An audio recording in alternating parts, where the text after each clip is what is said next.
आप हैं गरिमा कटियार और यहाँ ग्रेटर नोएडा में रहती हैं और अपने प्रोफेशन में ये हमेशा नए नए कीर्तिमान स्थापित करती रहती हैं जब से मैं इनको जानता हूँ पिछले 6-7 सालों से।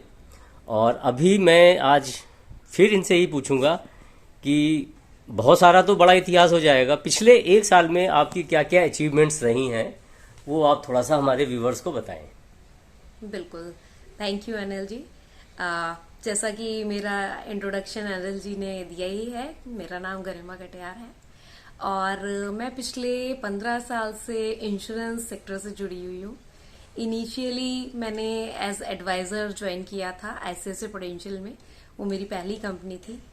उसके बाद मैंने वहीं पर ट्रेनिंग्स में पार्टिसिपेट किया और मैंने अचीवमेंट किया। ट्रेनिंग्स के बाद मैंने अपनी कंपनी को स्विच किया, मैंने रिलायंस लाइफ इंश्योरेंस को ज्वाइन किया एज अ ट्रेनिंग मैनेजर। वहां पर भी काफ़ी कुछ किया, काफ़ी कुछ सीखने के लिए मिला और वहीं पर मुझे सेल्स के लिए ऑफर आया और मैं एज अ ब्रांच मैनेजर मैंने ट्रेनिंग से सेल्स में ज्वाइन किया। और लास्ट 4 साल से मैंने अपना काम शुरू किया है जॉब छोड़ने के बाद और एज अ फाइनेंशियल प्लानर मैं एचडीएफसी लाइफ के साथ जुड़ी हुई हूँ। जब से मैं जुड़ी हुई हूँ मैंने तब से वहां पर एमडीआरटी अचीव किया। एमडीआरटी जो है इंश्योरेंस का एक कहना चाहिए बहुत प्रेस्टिजियस स्लैब है, अचीवमेंट है। जैसे कि हम कहते हैं कि इंश्योरेंस मूवीज में आपको पता होगा, आपको आईफा अवार्ड्स होते हैं या ऑस्कर होता है, उसी तरह के अवार्ड्स होते हैं। और एमडीआरटी करने के बाद लास्ट ईयर मैंने सीओटी किया, that is court of the table. उसके थ्रू अब मैंने ऑस्ट्रेलिया गई। ऑस्ट्रेलिया में हमारा कॉन्फ्रेंस होता है, दैट इज ग्लोबल कॉन्फ्रेंस। इस कॉन्फ्रेंस में दुनिया से जितनी भी इंश्योरेंस कंपनी है दुनिया भर में, वो सभी वहां से उसके लोग आते हैं जिन्होंने एमडीआरटी किया होता है।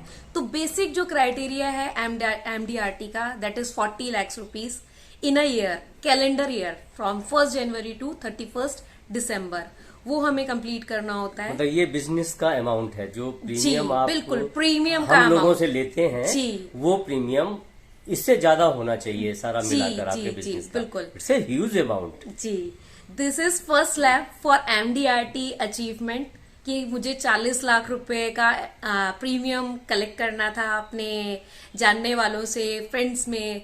तो मुझे सभी ने हेल्प किया, रेफरेंसेस किए, काफी जगह मैं कोल्ड कॉलिंग पर गई जिसमें मैं लोगों को जानती भी नहीं हूं, पर उनको अपने काम से कन्विंस किया और उनको वो एक कहते हैं कि मैंने वो एक कॉन्फिडेंस दिया कि मैं जब भी उनको जरूरत पड़ेगी, उनकी फैमिली को जरूरत पड़ेगी, I will be there. Great. Normally हम कहते हैं कि लोग कहते हैं हम बैंक से करवा लेंगे या हम एम्प्लॉय से लेंगे, फाइनेंशियल प्लानर या फाइनेंशियल एडवाइजर के पास लोग नहीं जाना चाहते हैं। पर मेरा ये मानना है कि एम्प्लॉय जिस दिन उसको अच्छा पैकेज मिलेगा वो कंपनी छोड़ देगा। लेकिन जैसे हम कहा करते थे कि एलआईसी में कि हमारे जानने वाले हैं या हमारे अंकल हैं जो करते हैं या बहुत सारे लोगों के जानने वाले थे, तो वो जब जिस कंपनी से जुड़े उसी के साथ रहे, तो उनको आज भी वो सर्विस वही अंकल या आंटी या जो जानने वाला है वो दे रहा है। मेरा भी यही मानना है कि आप ऑनलाइन चले जाएंगे, किसी के थ्रू लेंगे, तो आई थिंक आपको सही चीज मिलेगी और शायद आपको उससे ज्यादा अच्छा सर्विस मिले। सही है, यहाँ पर एक ह्यूमन फेस है exactly, जो हमारी बहुत बड़ी जरूरत होती है और एक हमें सही एडवाइस देता है, क्योंकि नॉर्मली सभी लोग फेस वैल्यू पे काम करते हैं। बिल्कुल। तो सामने वाले को अपने फेस वैल्यू की भी परवाह होती है, तो अच्छी सर्विस मिल जाती है। I do agree with you. एक और बात मैं कहना चाहूंगी सर, कई बार होता है कि मुझे ये कॉन्फिडेंस है मैं कोई काम कर सकती हूँ, पर कहते हैं ना कि मेरे बाद मेरी फैमिली क्या वो काम कर पाएगी? अगर नहीं तो उसके पास एक ऐसा नाम होना चाहिए कि जिसके पास वो जाए और वो काम वो करके दे। तो हम कहते हैं ना कि हमेशा कहते हैं ना भगवान का दिया हमारे पास सब कुछ है, तो हमारे बाद हमारी फैमिली भी ये कह सके कि भगवान का दिया हमारे पास सब कुछ है। हमारे पेरेंट्स या मेरा स्पाउस मेरे लिए ये सब छोड़ के गया। Thank you. बहुत छोटे और चीजों में मैं आपको इंश्योरेंस के बारे में शायद समझा पाई या लेकिन उसकी। हाँ जी, थैंक यू, आपने काफी अच्छे से एक्सप्लेन किया।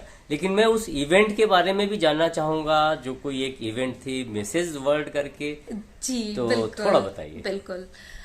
लास्ट ईयर मैंने दिसंबर में मिसेस वर्ल्ड इंटरनेशनल के लिए अपना एक फॉर्म भरा। मैंने एक कहीं इवेंट देखा और थोड़ा सा पैशनेट हुई कि मुझे भी पार्टिसिपेट करना चाहिए।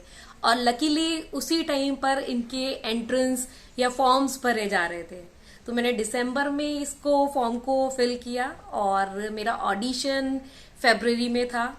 तो फरवरी में उनकी जैसे ही कोविड के कारण डेट शिफ्ट हुई, तो थोड़ा सा मुझे हिचक हुई कि पता नहीं मैं इसको करूं या नहीं करूं, भगवान क्या इशारा कर रहा है। पर जैसे ही उनका नया डेट आया, मैंने उसके लिए बिल्कुल पैशनेटली तैयारी किया। और मेरा फर्स्ट ऑडिशन जो था यहाँ पे दिल्ली में मौर्या होटल में था।